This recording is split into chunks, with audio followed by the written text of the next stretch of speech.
बाल गायब करने वाली चुड़ैल। एक बार की बात है, एक गांव में गांव वालों के साथ कुछ अजीबोगरीब घटनाएं हो रही थी। गांव में जहां कहीं भी शादी होती, वहां शादी से पहले ही दूल्हा दुल्हन के सर से बाल गायब हो जाते, जिससे सभी गांव वाले बहुत घबराए हुए थे। दूसरी तरफ एक दिन गांव में मुखिया जी की बेटी हेमा का विवाह हो रहा था।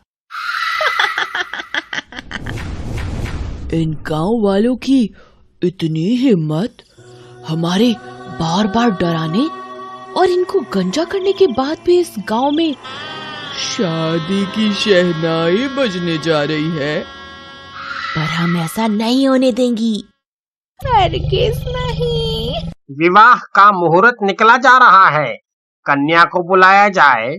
अभी मैं इनको मजा चखाती हूँ।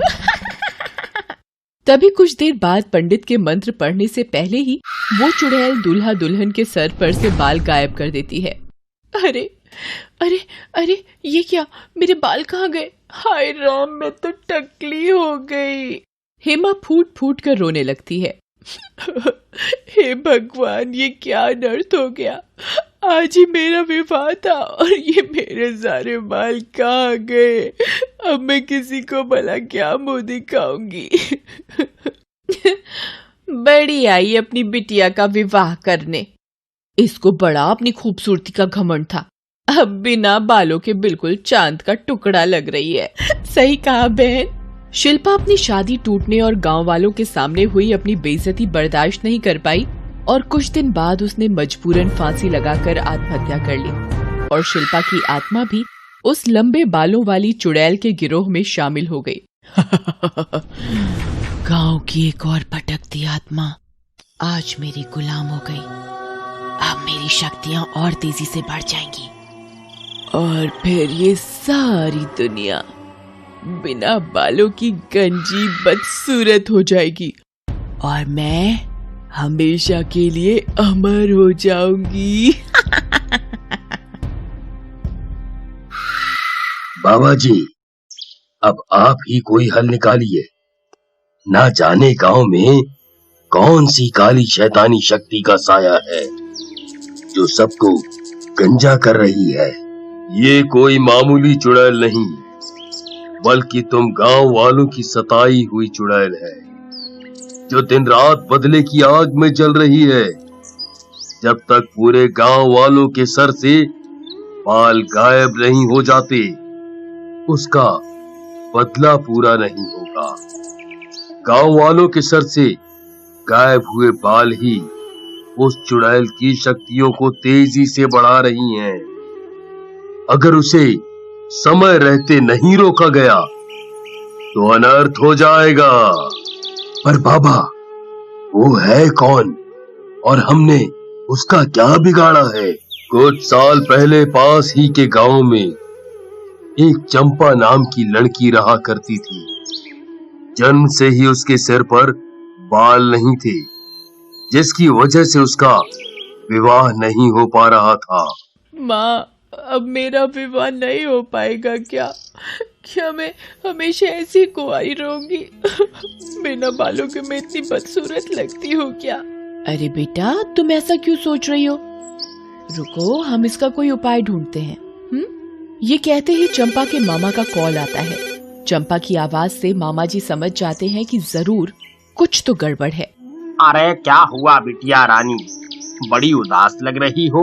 चंपा रोते हुए मामा जी को अपने विवाह न होने की पूरी वजह बताती है। बस इतनी सी बात चंपा बिटिया, ये बात तुमने मुझे पहले क्यों नहीं बताई? मैं भी तुम्हारे लिए एक नकली खूबसूरत घने बालों वाली चोटी ला। मामा जी शहर से चंपा के लिए एक नकली चोटी लाते हैं, जो कि पूरी असली चोटी की तरह दिखती है, जिससे चंपा बहुत खूबसूरत दिख रही थी। अब चंपा का भी दूसरी लड़कियों की तरह विवाह होने जा रहा था, जिससे वो बहुत खुश थी। पर एक लड़की दीपा चंपा के सिर पर खूबसूरत घने बाल देख हैरान थी। उसने मन में सोचा, आखिर इस लंगूर बंदरिया के सिर पर बालों की खूबसूरत घनी खेती कहाँ से हो गई? जरूर दाल में कुछ काला है, अभी पता लगाती हूँ। जैसे ही चंपा मंडप में पहुंची तो दीपा ने चंपा की चोटी के पास चुपके से एक जलता हुआ दिया रख दिया और चंपा के नकली बालों में आग लग गई। आग की लपट से बचने के लिए चंपा ने सिर की चोटी निकालकर दूर फेंक दी और चंपा के गंजी होने का भेद सबके सामने खुल गया। सारे गांव वाले उस दिन चंपा का बहुत मजाक उड़ाते हैं और उस पर खूब हंसते हैं। ये क्या, हम सबसे इतना बड़ा सच छुपाया? इसके तो सर पर बाल ही नहीं है। चंपा की शादी टूट जाती है और वो गांव वालों के ताने और इस सदमे को बर्दाश्त नहीं कर पाती और सदमे से उसकी मौत हो जाती है। और उसी दिन के बाद से चंपा का भूत आए दिन गांव वालों को परेशान करता है। लेकिन बाबा, अब इस चुड़ैल से छुटकारा पाने का क्या उपाय है? उस चुड़ैल की एक छोटी बहन है जो शादी के लायक है। वो चुड़ैल अपनी बहन की शादी में बुरी शक्तियों का उपयोग नहीं करेगी।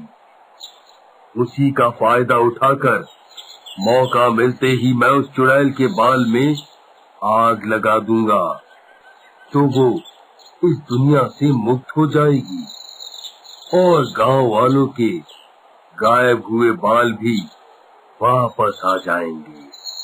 उस चुड़ैल को पकड़ने के लिए गांव में झूठी शादी करवाने का ढोंग करते हैं। शादी की शहनाइयां जोरों से बजनी शुरू हो जाती हैं। सुनते ही वो चुड़ैल अपनी साथी चुड़ैलों के साथ वहां पहुंचती है। एक और शादी एक और कुर्बानी। चुड़ैल को देखते ही वे सभी लोग डर जाते हैं और पंडित जी भी डर कर भागते हुए कहते हैं, अरे बचाओ बचाओ, चुड़ैल आ गई। हे भगवान, अरे भाग पंडित यहाँ से अपनी जान बचा के, नहीं तो। चुड़ैल प्रिया के सर से बाल गायब कर देती है। तब प्रिया रोते हुए अपना घूंघट उठाती है। ये क्या कर दिया मैंने? ये तो मेरी ही छोटी बहन है। ये मैंने क्या कर दिया? बदले की आग में अपनी बहन की जिंदगी बर्बाद कर दी।